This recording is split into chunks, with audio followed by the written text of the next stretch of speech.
आज को किछि वर्ष तले स्मार्टफोन निर्माण भारत पर स्वप्न सदृश थिला। भारत में बिक्री होउतबा बृहत भाग स्मार्टफोन आमदानी कर जाउथला। सबठारु अधिक हैंडसेट चीन रु आसुथला। भारत बजार में माळ माळ सस्ता चाइना स्मार्टफोन बिक्री होउथला। एभली स्थिति रे भारत को चीन रो सस्ता स्मार्टफोन रो डंपिंग यार्ड कहा जाउथला। किंतु गत दशक मध्य 5G स्मार्टफोन निर्माण रे भारत हासिल करिछि विशाल सफलता। आरंभ में विशेषज्ञ माने कहूथिले जे स्मार्टफोन निर्माण भारत द्वारा संभव नुहे। चीन सहित प्रतियोगिता करी स्मार्टफोन उत्पादन करबा एवं ताहाकू अन्य देशगुड़ी को रप्तानी करबा भारत पई कष्टकर हेबो बोली एमाने कहि आसुथिले। किंतु भारत ताहाकू भूल प्रमाणित करिछि एवं स्मार्टफोन उत्पादन रे चीन को एहा देइछि तगड़ा झटका। अमेरिका को पछरे पकाई एहा विश्वर द्वितीय बृहत 5G स्मार्टफोन उत्पादनकारी पलटिछि। काउंटर पॉइंट रिसर्च रिपोर्ट अनुसार संप्रति 5G स्मार्टफोन उत्पादन रे भारत अमेरिका को पार करिछि। अर्थात भारत आज अमेरिका ठारू अधिक संख्यार 5G स्मार्टफोन उत्पादन करुछि। एहा एबे विश्वर द्वितीय बृहत स्मार्टफोन उत्पादनकारी पलटिछि।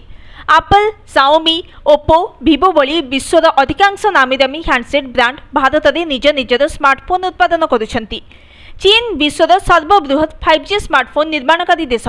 किंतु वार्षिक भितर 5G स्मार्टफोन शिपमेंट रे भारत सबुठु आगरे रहिछि। तेबे एहा निश्चित कहि हेबो जे भारत चीन पई एक आह्वान। किंतु भारत में 5G स्मार्टफोन उत्पादन गति जदि देखा जाए तेबे चीन रो चिंता बढ़ी पारे।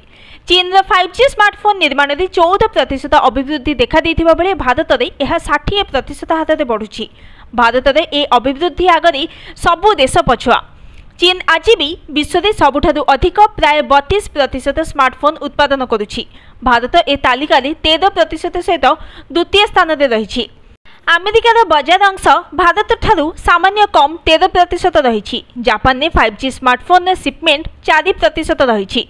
3% अंश सहित ब्रिटेन तालिकार चतुर्थ स्थान में रही। अवशिष्ट देशगुड़िकर मोट अंशधन 34% रही जनापड़ी। प्रकाश योग्य 5G हैंडसेट शिपमेंट रे एप्पल ग्लोबल लीडर रही। विश्व 5G स्मार्टफोन बजार में यार अंश प्राय 25% रही। द्वितीय स्थान में रही सैमसंग, तृतीय स्थान में शाओमी रही जनापड़ी। भारत में मोट 10टी स्मार्टफोन ब्रांड द्रुत गति में 5G स्मार्टफोन उत्पादन करुछंती। वरिष्ठ विशेषज्ञ प्राचित सिंह कहते भारत में 5G नेटवर्क उपलब्धता सहित 5G स्मार्टफोन चाहिदा बढ़ी। ए वर्ष प्रथम 6 मास 5G हैंडसेट निर्माण में भारत अमेरिका को अतिक्रम करिछि। Bureau report, news today.